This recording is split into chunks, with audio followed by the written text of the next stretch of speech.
the Minister of Agriculture. The fact that he says that NCPB has over the years been used as a political cash cow. Do you agree with that statement?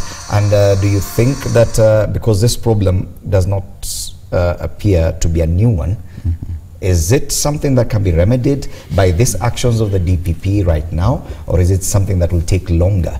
For example, when you were minister, did you experience this kind of challenge with the NCPB?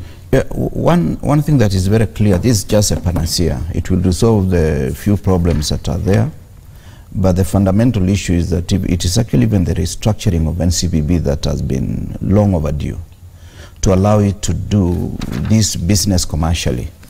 But it has become almost like a department that when government has some inconveniences, they run to it. For example, NCPB gets its money from Treasury through the Office of the President. And for the 5 years I was there, I tried in vain to make sure that it is under the docket of the Minister for Agriculture. So at times when there is a delay in terms of even paying the farmers, is the Minister for Agriculture who is blamed. And yet the money does not come from the Minister of Agriculture direct to NCPB. It goes to Office of the President. And as you know, Office of the President is dealing with so many issues, some of which is national security and other many issues of administration. So the issue of maize is not really the main thing, and yet, for very strange reason, it has been kept there, and it is something that has been a tradition, because in the past, Office of the President, remember, used to even house Nyayo Tizo, they used to house even ADC, that's Agricultural Development Corporation, and by extension Kenya Seed, which was a subsidiary of ADC, but that thing needs to be unpacked and for it to be in the right place. Number two, we need to be reading the signs of time, because right now Malawi has a shortfall in terms of maize. Kenya, we may have glut given the fact that we have no ability to purchase the maize from farmers, but that also will spiral another effect that next year we may have scarcity of maize, plus the effect of weather, which is going to affect us. Now, without proper timing, we will be running in cyclic problem of glut, scarcity, and that may not be resolved. Isn't that what we've been doing for years, even since you were Minister for Agriculture, that maize is always a problem? It is a problem, but I remember the only importation that we did was 700,000 bags, and we did it under a lot of stress from the Office of the President, because they believed there was shortage, and yet we in the ministry knew, because it was about August, that by November the maize will have come from the North Rift, which is the main basket, and there were good signs from Eastern Kenya and from South Rift that we had started receiving the maize. So they insisted and they convinced the President that the Ministry of Agriculture is wrong, until we said with our officers, let us just import 1 million bags so that we don't create a problem when our farmers are harvesting. And if you go back to history, they blamed us that the country was running without food, and within no time they were saying Ministry of Agriculture is importing when there is already maize from the grain basket. That was the only challenge. In 5 years we imported only 700,000 bags. Yes. Otherwise we left 8 million bags under SGR, and were able to stabilize and have an average of 40 million bags every year, which is the national consumption. You've mentioned something about a possibility of another maize glut because of the inability by NCPB to buy the maize from Kenyan farmers. Yes. We just come from a point, from a season where we had to import a lot of maize from Mexico. And what informs this importation, if at all we cannot even be able to buy all the maize from Kenyan farmers? Because from a layman's perspective, it's something that probably we are unable to understand. You know, there is no more cross-border business from Tanzania, from Uganda, and even at times from southern Ethiopia. That is allowed. That is normal. You expect farmers just to exchange on the border, because you cannot be 100% strict.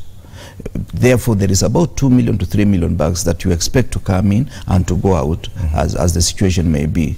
But the main problem is that we never give incentives to farmers at the right time. if you are to check why we had shortage of maize, is that we were so stringent in terms of the maize we were receiving from farmers. The parameters were different. So some of the maize went to Uganda and Southern Sudan. That is what created the deficit. And when the government realized there was not enough maize on the eve of a general election, that is when they imported maize from Mexico. Because it was a crisis. Yes. Yeah. And do you think this crisis will continue, will extend up until next year, now that you're talking about the inability of NCPB to buy from farmers? Because they don't have a serious budget as we are talking now in Parliament. So which means the 3 billion that we are owed, we might not be enough to pay the farmers that are owed now.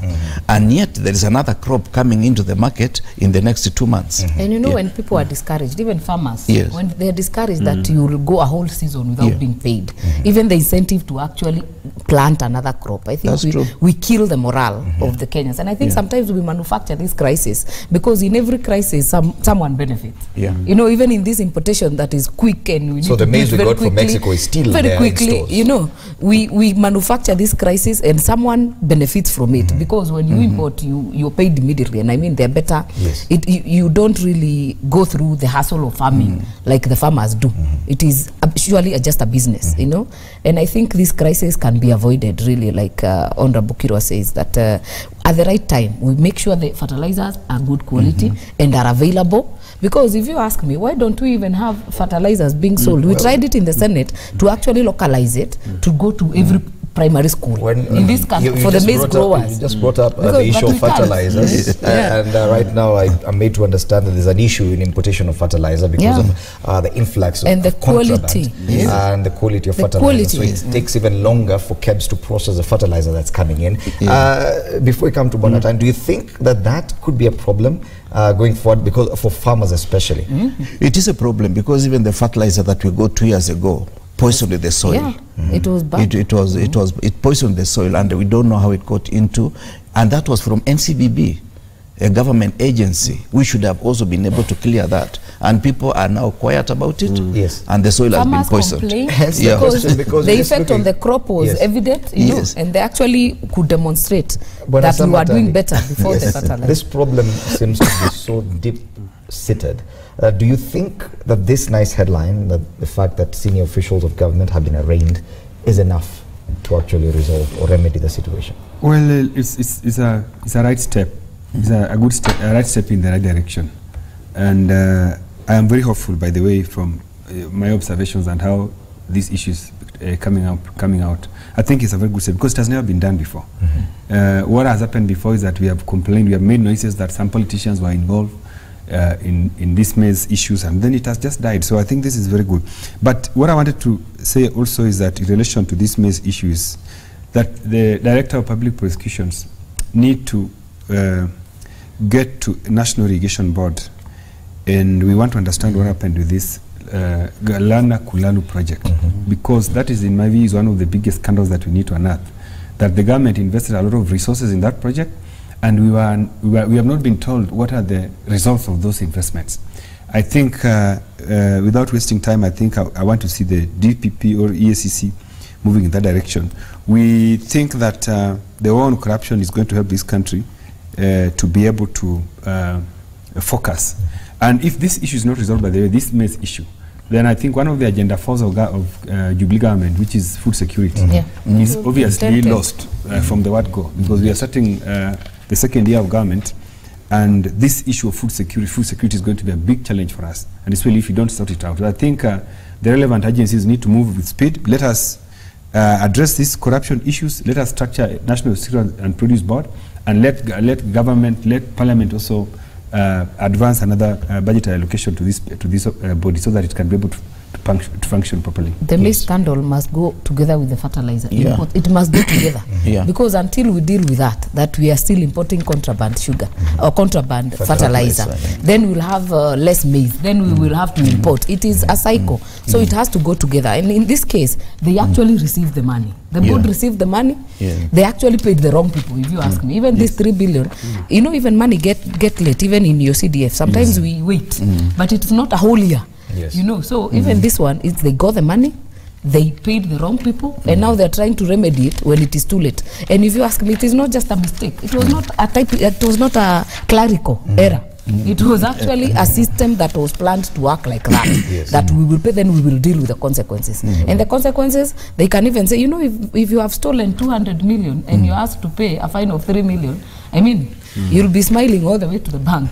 So I really hope there is enough evidence. It's a whole new war. And President Uhuru Kenyatta incidentally will be presiding over the destruction of contraband goods today. By the way, in Nakuru, they tried to do sugar. Then people are stealing it.